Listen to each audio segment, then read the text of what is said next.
Hello and welcome to All Indians Matter. I am Ashraf Engineer. The food inflation numbers released a few days ago should give us pause.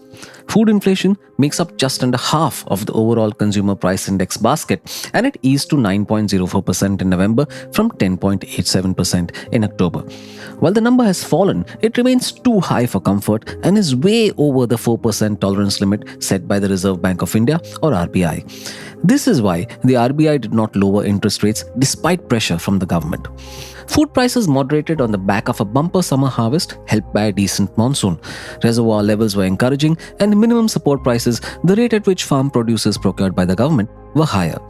Despite the November nudge downwards, food inflation was responsible for 72% of the year-on-year rise in headline inflation.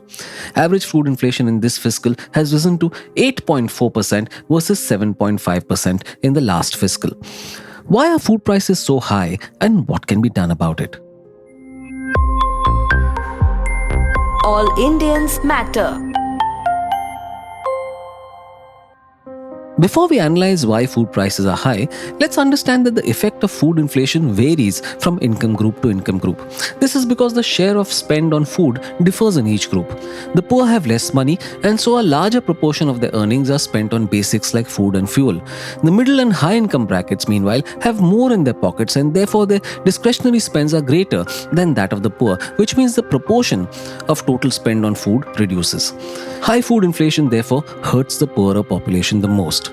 To give some perspective, in this fiscal, the gap between headline inflation for the rural poor and urban rich has doubled compared to the last fiscal to 1.2%. Vegetables, of course, are responsible for much of the food inflation, but even edible oils are leaving a mark. They recorded a 30-month high inflation rate of 13.3% because of global supply disruptions and a rise in import duties. Since October, this category has seen the fastest rise. Among vegetables, prices of tomatoes, onions, and potatoes have been a major worry. Several factors contribute to the rise. For one, the short seasonal cycles of these crops and their perishable nature create storage challenges. Often production is regionally concentrated, which makes supply chains vulnerable to disruptions caused by weather events such as heat waves or floods. Growing demand further strains supply and sparks price volatility. During the lean seasons, supply shortages lead to high prices. On the other hand, when there is a bumper harvest, farmers are forced to sell their produce at distressed prices, sometimes below the cost of production. This is common in countries that have poor supply chain infrastructure or inefficient distribution networks. It is supply-side factors like erratic weather that has kept food inflation at around 8% year-on-year since November 2023. Last year, a drought and heat wave significantly impacted supplies of pulses, vegetables, and cereals. The government responded with curbs on food exports and lowering import tariffs, but that barely helped.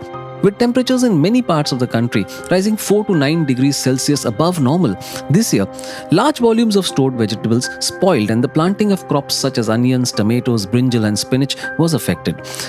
But the monsoon was normal, so why did that not help? The monsoon arrived early at India's southern tip and advanced swiftly to cover Maharashtra ahead of schedule. However, the momentum waned and overall there was an 18% rainfall deficit in the early stages, and this delayed the planting of summer crops. Governments have generally responded to such situations by restricting exports and easing imports to bring down food prices. However, they can do little when it comes to the prices of vegetables, which are perishable and difficult to import. So the government has sought to balance that by restricting exports of sugar, rice, onions and wheat in the past. For example, after a ban on wheat exports in May 2022, India announced an abrupt stop to non-basmati white rice exports. Later, it imposed a duty of 40% on onions to discourage exports and improve domestic supplies. However, such measures tend to be unpopular with farmers because it constricts their income, and that can have an impact on electoral results. There are other measures that have been discussed. For example, improving the function of agricultural produce market committees or APMCs, which oversee state-run mandis and regulate the marketing of produce. Aggressively developing cold storage infrastructure would prevent losses due to rotting or delays in transport.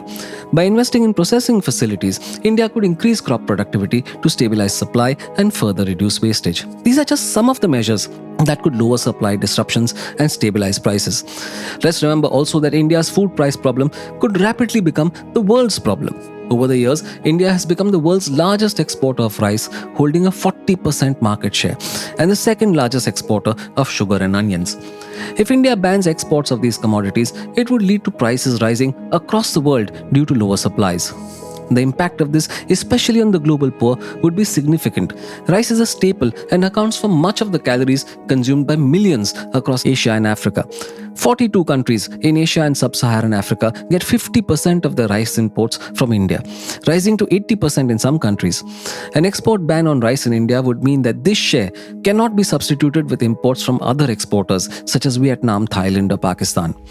There are other economic implications for poor countries. Elevated prices would mean high food import bills, which would be paid for by precious foreign exchange. This would worsen their balance of payment problems and contribute further to inflation. Incidentally, export restrictions could also amplify boom and bust price cycles in India. For instance, high inflation and pulses in 2015-16 led India to significantly increase imports, but then a normal monsoon and stronger domestic production led to a supply glut and prices crashed into deflationary territory in 2017-18. So India has a serious food inflation problem, never mind the fact that it has eased slightly. As I said at the start, it's still way too high. All of us are feeling it, especially the poor, and India is tightening its belt. Naturally, this has implications for the wider economy because it restricts consumption overall and reins in economic growth.